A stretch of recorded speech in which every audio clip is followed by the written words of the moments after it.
Hello, wonderful. This is Sarah, and I'm here with Anissa Hudak, who loves talking about trauma and PTSD, which is obviously a very difficult subject.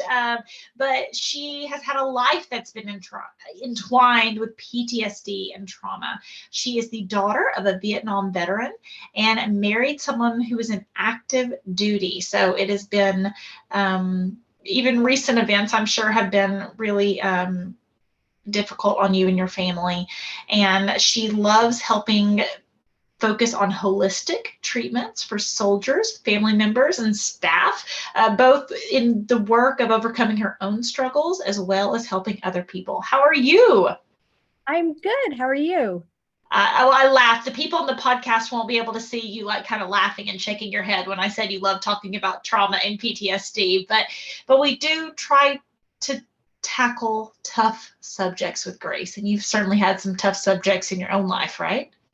I have. And, the reason I was laughing is because I enjoy talking about it so much because people really don't know what trauma and PTSD really is. And so when I get to talk about it and the light bulb goes on for folks, to me, that is just so amazing. And I love it. I love sharing this information because of that. So how do you define trauma and PTSD? Well, anybody can have PTSD. Anyone can experience trauma. It is not just a soldier. And a lot of people think that, they have to be in a war zone to have experienced trauma. No, anyone. And it's really very, very individual. So let's say, for instance, you and I are in a car accident together. And you walk away and you're okay. I walk away and I have PTSD. How could that possibly happen? We experienced the same event, but we didn't. There are so many things that go into trauma and PTSD. What was my stress level prior to the accident? What was my upbringing, my childhood prior to this event? All kinds of different things. People say that they're traumatized by clowns, and then some people laugh at, other people laugh at them. It is so individual, and there's nothing wrong with it. If you're traumatized by clowns, that's okay. That's your thing. I mean, people witness murders and have been raped and all of these different things. These are traumatizing events. And yet it's based also on not only the event itself, but like I said, what was your stress level prior to the accident, moments before? What was your childhood like? What was your upbringing like? And various other things, where are you in your health? How are you physically? So all of these things play a part in it. And so it's very, very individual. Well, that brings up a really great point. In my own life personally, as everyone has had a crazy last year, and along with COVID, there have been other circumstances in my life that have had great good stress and great bad stress. Like great isn't a lot of it, it's just some different things that have happened. And I am personally in a season where I'm trying to hit the reset button, make sure I'm not addicted to those cortisol levels of fight and flight, and get back into rest and reset myself. I wasn't at war, but I felt like I have been in war, and not to minimize the war circumstance. There were just kind of life event after life event after life event, including hospitalizations and different things with people in my life, and hitting that reset button so that if something else bumps up, I'm at a good framework to handle it. So maybe something is like, ooh, that was really bad that happened versus that's traumatic what happened, whatever the next event is that life brings me. Is that kind of what you're talking about? Exactly. Mm-hmm. Exactly. Yeah. So important for our listeners who wonder if they can do anything to prevent themselves from trauma, because there are certain life circumstances we cannot control. But learning to control our nervous system to prepare ourselves for those life circumstances is something you're saying we can start to control. Is that what I'm hearing? Absolutely. You know, when we're in some sort of a traumatic event, it is when our power is taken away, when our control is taken away. And so we not only need to hit that reset button and gain that control back, but there's also, you know, physical things that happen in the body at that moment that we really do need to hit that reset button. We have to reset the central nervous system. It's vitally important. And when that does not happen, that is when we have PTSD. Mm-hmm. Let's talk about yoga. I'm a yoga advocate for sure. I'm not a certified yoga instructor, but Krista Tippett has a quote that says, apart from anything else in my life, I think yoga saved it, or something along those lines, just talking about the healing power of yoga. And interestingly enough, I hardly ever meet someone who is not a really trauma informed individual who isn't also your yoga certification or isn't also certified in yoga. It's fascinating the power of yoga to heal some of these things, right? Yes, it's really amazing. And I will wholeheartedly say my yoga mat saved my life. It was my lifeline. Absolutely. Mm-hmm. Why? I know for my own life, my answer of why, but and you actually match my yoga mat. What the outfit you have on right now is actually what my yoga mat looks like. This is mine too, actually. That's really funny. Aww. Yeah. Why? My yoga mat is my absolute best friend. It is my confidant. I can tell my yoga mat anything. It doesn't judge me. It doesn't tell anyone. It can stay right there. You know, I had surgery at one point and I took my yoga mat with me. And my husband was like, you know, you're not going to be on the mat for like 3 months. Why are you taking your mat? I said, because it's my best friend. I'm like Linus. Like I need to have my mat with me. Uh-huh. I am so connected with my mat. You know, I can lay on my mat and have a good cry, and that is still considered yoga because yoga is about releasing. There are days when I get on that mat and I'm pounding it out and I have a great, you know, physical workout. There are days when I'm moving slowly and through stillness and I'm working my mind as maybe not so much my body. There's so many things, you know, your mat helps you create boundaries because it's just this small piece of real estate that your body goes on. And so it helps you create boundaries, not only physically in your life, but also, you know, emotionally and mentally. You know, it was my lifeline. Well, I love that. And you described several different versions of yoga. In my own life, when I had the opportunity to do yin, there were times where the yoga instructor would tell me to freeze, which brought up things in my body from other times in my life that I couldn't move, right? Which I'm sure you're familiar with. And someone had physically restrained me so that I couldn't move. And then I was doing yin, which means holding these poses out for a long time. And the yoga instructor told me not to move. And I just kept saying, she's nice. She's nice. I'm safe. She's nice. I'm safe. That it was a huge mental release for me in going through that process. You know, there are so many different types of yoga. And I liken this to like yoga is a big old pie. Mm-hmm. And if you split it in half, on one side you have the fitness-based yoga. And so you have your Bikram and you have Ashtanga and all of these wonderful, aerial yoga and all of these fun things, right?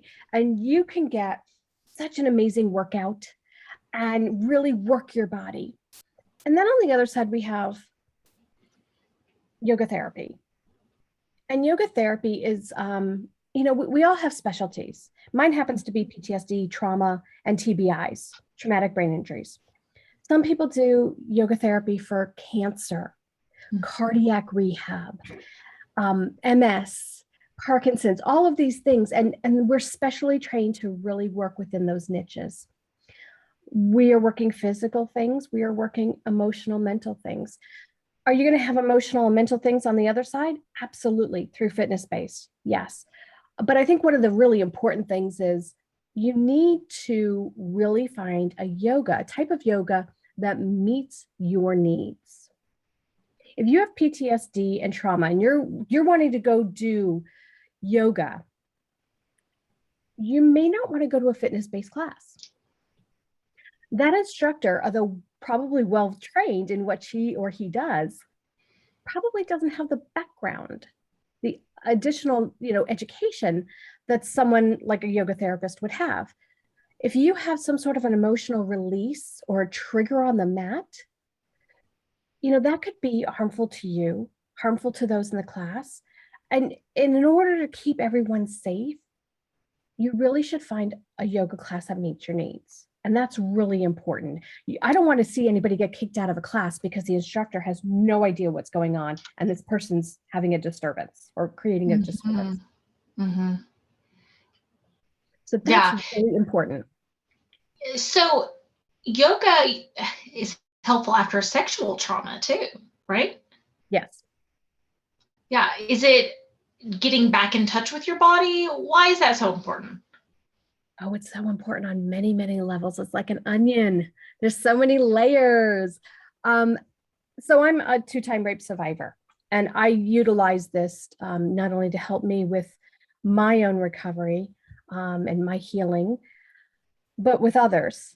And it's just so amazing. For some folks, it is reconnecting the body and the brain. For some people, it's really kind of welcoming them back into their body after they've had this experience. All kinds of different things. It really, again, we could talk for hours on that. Yeah. Where do you suggest someone get started after they I'm guessing finding someone who can help them with their individual yoga needs, whether it be, what type of trauma or PTSD. And where do you start after that? Well, there's an organization that we belong to as yoga therapists. It's IAYT, International Association of Yoga Therapists. And if you have a specific need, I would totally direct you there. There are therapists for diabetes. And when I say therapist, our whole scope of practice is utilizing yoga to help you, create a healing. Mm-hmm. Whether that's around PTSD, whether it's with diabetes or cardiac rehab or whatever. However, some of us may, but most of us are not talk therapists. We are not therapists. Can we listen? Absolutely, we're humans. However, we're not going to have a talk session per se. Our whole scope of practice is, for me, getting that trauma out of your body. Mm-hmm. Helping your body recover from cancer or, a cardiac incident or whatever it is.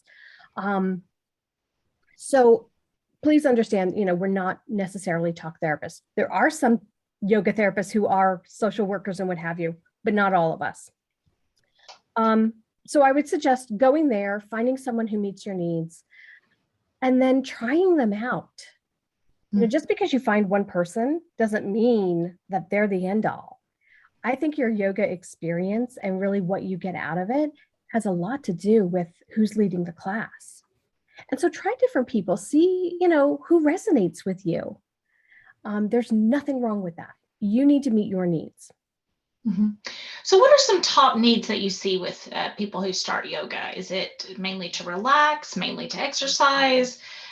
What are some different areas that, even though I would say, I think yoga can solve all the problems, but, someone's like, I remember being very resistant to starting yoga. I did very difficult workouts all the time and felt like it was a waste of time, which is quite funny to people who know me at this version of my life. But, 10 years ago, I would have said, I don't have time to do yoga. What would you say to that person? I love this. When I was working on Fort Riley with the soldiers at the Warrior Transition Battalion, we would have these big burly guys come in and they're like, oh, we're going to stretch a little and then we're going to take a nap. And this is like ballet and, whatever. And, we'd go through the class and afterwards they would very quietly come up to me and say, ma'am, I feel better than I have, and I can't tell you how long. I'll see you again next week. Okay. And they would come back week after week after, and then they would start bringing their buddies. Dude, you got to try this. This is amazing. You're never going to feel better. Oh my gosh. And I think it's, the experiencing is believing. Mm-hmm. I have lots of people who say, I can't do yoga because I'm not flexible. Mm-hmm. And I keep, I say to them, well, if you go to the gym and you start lifting weights, are you lifting weights because you're not strong and you want to become strong? So you should do yoga to become more flexible. Mm-hmm. Mm-hmm. We don't expect you to be flexible when you start. Right. You're not. And the beauty of this is, and what people don't realize is that, they see it as a form of exercise. They know it has something to do with your head, it makes you calm, whatever. That inflexibility, when you learn and you start to become more flexible in your body, that carries off the mat into your life, and you become more flexible in your life, in your connections with others and things that you're doing. And it's so amazing how that happens. I don't know how it happens. I wish it's like magic. Yeah. But, we're working the body. Yeah. And we are working the brain. And when people start to live their yoga off the mat, that's when the magic really happens. Mm-hmm. Yeah, agree completely. Now, most of our PTSD and trauma work comes from work with soldiers, right? Isn't that kind of the front runner typically of what we learn about trauma? Well, again, I think that, I'm sorry, I have a 3-pound Yorkie who thinks he rules. Oh, we always have dogs visiting. I'm so sorry. I'm so sorry. No problem. We can edit that out. So, people think that, soldiers, the PTSD, that's where we're working, but all of us have PTSD. We can't live this human existence without having some amount of PTSD. Hi, puppy. Anytime I'm a podcast puppy now. He is. He loves to be online. I apologize. Okay, are you done? Aww. Thank you. I have actually, I'm no longer really working with soldiers anymore. I'm actually working with women who specifically have been sexually traumatized. I walk the walk every day. I really kind of know, what the needs are. And I love working with these women. I love seeing them have a light bulb moment on the mat. It's amazing. And that's what it's all about. Mm-hmm. So after a sexual trauma or a war trauma or any type of trauma, you see disassociation, right? Is that something you see with your clients? Absolutely. Why don't you describe what that is for people?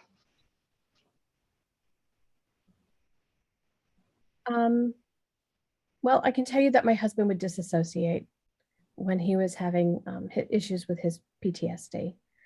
And it was the most frightening thing because I would look at him and his eyes were completely vacant. It would sound like him, it would look like him, but it wouldn't move like him. The words that he said, even his cadence of speech had changed. He was not present in his own body. And it was the most frightening thing because I did not know with this other person who he was or what he was capable of. And that is disassociation, when you are not present in your own body.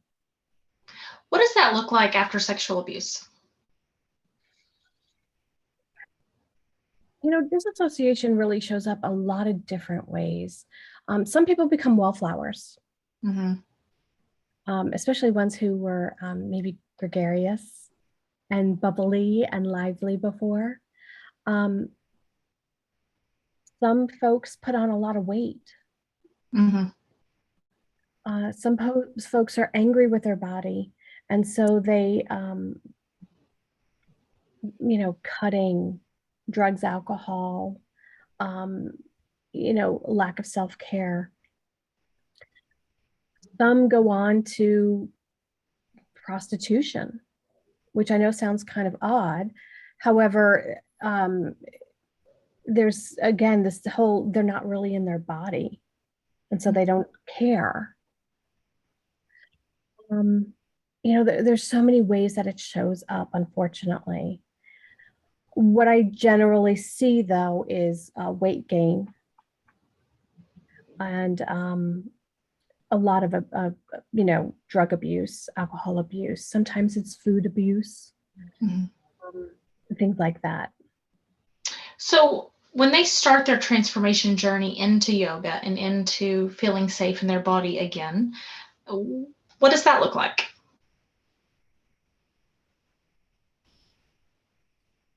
For me, when I, as a fly on the wall, as I'm watching these folks, generally more interaction with other people, smiling more. Sometimes they change their clothing. Sometimes, they use all of these clothes and heavy baggy things to, again, become a wallflower, not to be so much of a target. And then all of a sudden you start to see them wearing maybe more form-fitting clothing, maybe color. A lot of people go to just gray and black and, and then all of a sudden they start wearing color again. They start wearing makeup. They start doing their hair again. They might get a new hairdo. So it's all things like that. These are the physical manifestations of healing, if you will. But it's all going on, here in the mind. Yeah. So if there was one piece of advice you could give everyone, you were broadcast to the entire world for 1 minute, what would you say? Giving up is not an option. There's more than one way to skin a cat, which I don't know why they say that. Why they say that phrase, but I agree. Yes. If you've tried something and it didn't work, try something else, or try the same thing with someone else, or, try it again. Just because you tried something and it didn't work, you are a different person 3 months, 6 months, 8 months, 12 months down the road. You're in a different part of your healing journey. And so just because it didn't work at one point doesn't mean it won't work again at a different point. So keep trying things, even if they don't seem to really work for you. But giving up is not an option. I love that. Anissa, tell people where they can find more out about you. Well, I'm kind of like a bad penny. I just show up all over the internet. You can reach me at traumahealingyoga.com. If you have your cell phone handy, go to wherever it is you get your apps, and you can type in Trauma Healing Yoga. And I have an app. There's always a free gift waiting there for you. It's a wonderful body scan, which is a type of meditation. We've got free Facebook groups. Just head to the website or to the app, and you'll get connected, everywhere. I'm on Instagram. I'm a bad penny. I just keep showing up. Awesome, Anissa. Thank you for helping us on our journey to becoming toxic person proof.